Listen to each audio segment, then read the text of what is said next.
Assalomu alaykum hurmatli yurtdoshlar, hurmatli vatandoshlar. Sizlar bilan har doimgidek Jamiki o'z kanali va sizlar bilan men Jamshid Uzoqov. Hurmatli do'stlar, hurmatli vatandoshlar, Jamiki o'z kanalining ashaddiy muxlislari va obunachilari.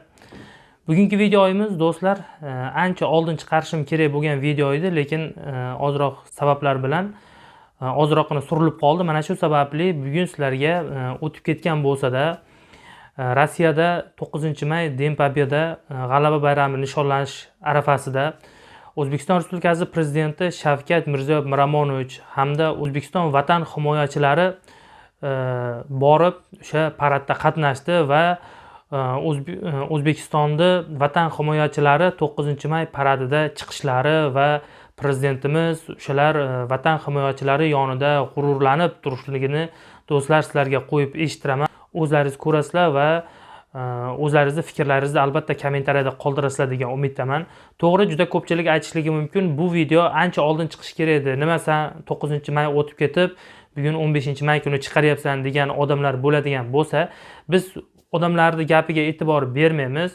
Haqiqatan ham o'sha bo'lgan holatni biz ommada, ijtimoiy tarmoqda chiqarib, sizlarga ko'rib, sizlarga ko'rsatib bermoqchiman. Avvalambor do'stlar, videoni boshlashdan oldin men sizlarga bir she'r o'qib beraman. Bu she'r vatan himoyachilarining o'zlari mana shu kuy bilan paradga chiqib kelgan. Xullas, men sizlarga o'sha she'rni o'qib beraman va prezidentimizni o'sha paradda g'ururlanib turishini va juda ko'pchilik agar bu videoni ko'radigan bo'lsa, o'zbekligidan faxrlanadi degan umiddaman. Qalbimda kuy bo'lib taralding diyor. Istiqlol zavqini yaratding bir bor, o'zing yagonasan, zo'r chiroying bor. Baxt to'la gul vatan, O'zbekistonsan. Bayrog'ing boshingda xilpirar, porlagay istiqlol mash'ali, xumoqush oy yulduz yartirar, qalqondir O'zbekning askari deya videoni davom ettiramiz. Albatta videoni oxirigacha ko'rishda davom etinglar. Marhamat.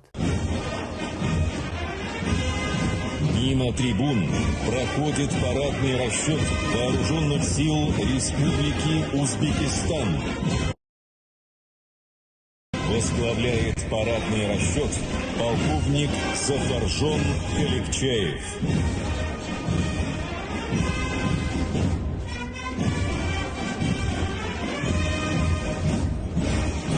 Bayrog'ing boshingda hilpirar, porlagay istiqlol mash'ali.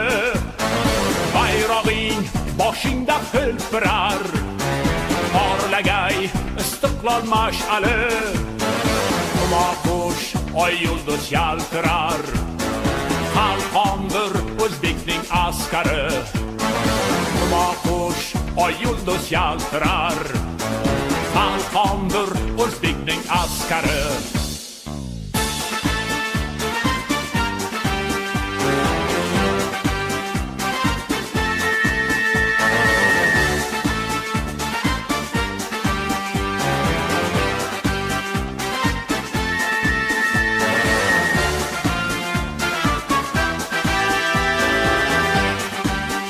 Xullas, videoni ko'rgan bo'lsanglar do'stlar, mana juda ko'pchilik o'zbekligidan faxrlandi va albatta shu qatorda men ham shu O'zbekistonda tug'ilib o'sganimdan va o'zbekligimdan juda faxrlanib ketdim. Sababi prezidentimiz Shavkat Mirziyoyev Miromonovichni turishlari, bir savlatlari, birinchi O'zbekiston prezidenti Islom Abdug'anich Karimovga o'xshab turishlari vobshe chotga chiroyli turibdi va o'ylaymanki juda ko'pchilik prezidentni turishidan mag'rurlandi va g'ururlandi deb o'ylayman. Xullas, prezidentimiz Shavkat Mirziyoyev Miromonovichga bizni obunachilarimizdan bir hoji onamiz chiroyli she'r yozgan ekan. Mana shu she'rni sizlarga o'qib eshittiraman. She'rlarim siz uchun bitkim ushbu kun. Aqlingiz oldida ojizdir qalam, vatanni seving deb siz aytib har on, kelajak yoshlarniki deya takror va takror. Aziz boshingiz bo'lsin hamisha omon, tengi yo'q yurtboshim o'zingiz tanho, mehringiz bir dunyo, iymoningiz but, rohat farog'atda xalqingiz omon. Zehningiz oldida ojizdir qalam, ilohim hamisha bo'ling sog' omon. Yolg'iz emasdir xalqingiz bugun, yetimlar boshini silab yuribsiz, vatan uchun fido qilib tan joningiz deya she'rni yakunlagan ekan. Albatta mana shu she'r yozgan hoji onamizni Alloh umrlarini ziyoda qilsin. Prezidentimizga sog'lik, omonlik tilagan holda videomizni yakunlaymiz. Albatta kimda kim qanaqa fikrlari bo'lsa, video ostida kommentariya qismi bor. Kommentariya qismida o'z fikrlaringizni qoldirasiz degan umiddaman. Sizlar bilan Jamiki o'z kanali edi. Kelgusi roliklarda ko'rishguncha sog' bo'ling, omon bo'ling azizlarim.